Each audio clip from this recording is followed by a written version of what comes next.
like last album, you didn't have much guests, but now you have No. Doyle Dykes also. Yeah. What is behind that? Oh, I just wanted to do it, and I was here. They were here. I said, "Come on over." So we just booked the studio and went and played.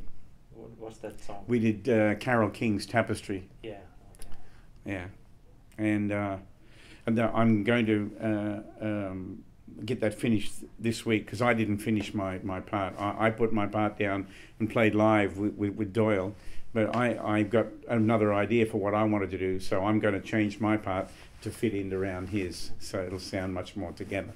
I just didn't get time on that day. I only had Doyle for a short time, and he had to go, and then I had to get on with something else, so I said I'll come back to that, you know. So sometimes you have to do that, you know. When I recorded the album with Chet, at the time we were doing all the pre-production and getting all the drum parts, and I did all the brushes and bass parts and things. And then I started doing all my guitar parts. And Chet wasn't well enough to play at that time. So I had to do all my parts thinking that he's going to play his bit. And so I did all my parts, and I did a kind of mock-up of his part, and then I made him a tape of each song. And then when he was well enough, he would come down to the studio, have a listen to that song, and then work out what he wanted to play.